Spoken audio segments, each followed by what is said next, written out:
Hello everyone, thanks for joining School of the American Rifle. In today's video we're going to showcase some bad parts that some SOTAR followers sent in. First item up is going to be this bolt. It's obvious what's wrong with this. This had a separation at the cam pin hole. Pretty violent separation. Good example for the classes. Set that aside. There's the brake.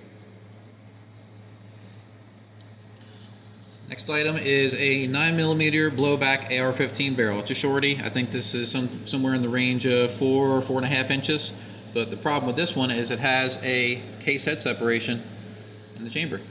So this is a 9mm and the head separated, left the brass casing in the chamber. So I'm going to do a follow-up video on this to show someone how they can remove a case head separation from their AR15 barrel. We're going to do it on this one, but it would apply to a direct impingement AR as well. That aside. Next up is a broken upper receiver.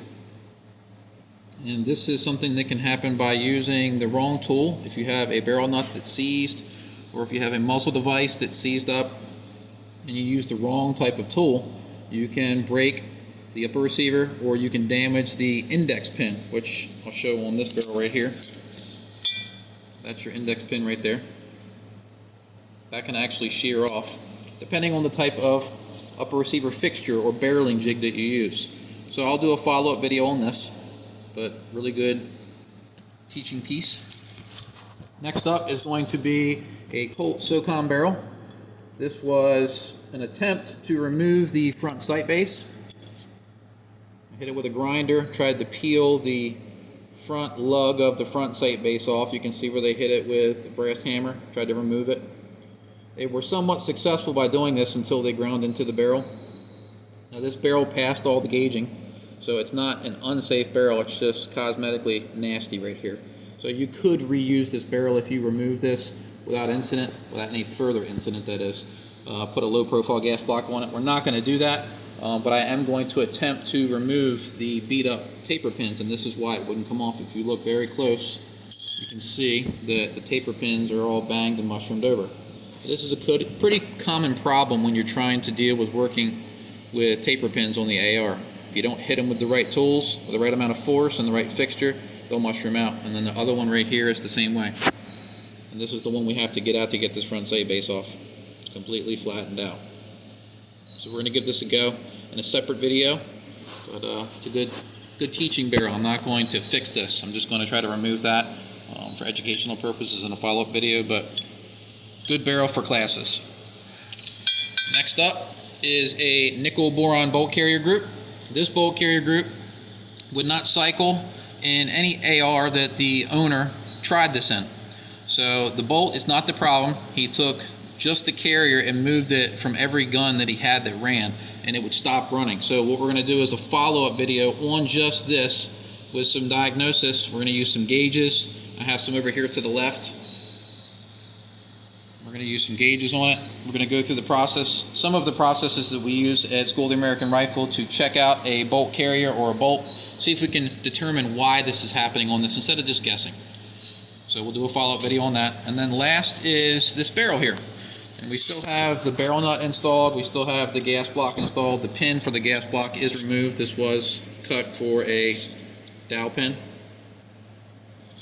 but it's not installed right now.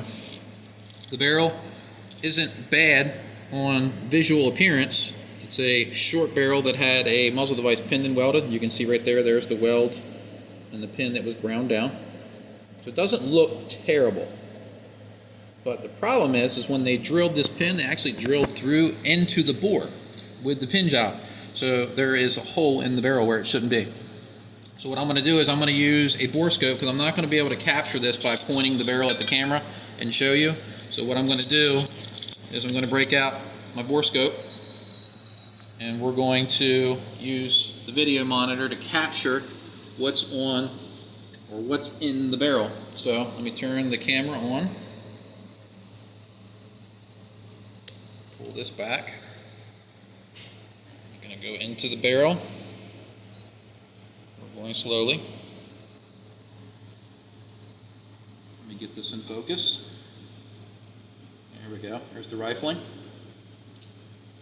You go almost all the way to the end. The barrel looks pretty good on the inside. It's a pretty clean barrel. Let's go all the way to the end. We're going to look for that botch pin job. We're going to see it with the camera. Alright, there we go. We're into the muzzle device. This is the threads of the muzzle device. Let me try to focus. There we go. There's some of the threads of the muzzle device. This is the crown. Right there. That's the edge of the barrel. Notice the crown. And we'll go in a little further. Let's see if we can catch this damage. Now I'm going to rotate the borescope like a periscope. See if we can catch that hole. We're probably a little further back, so I'm going to keep going.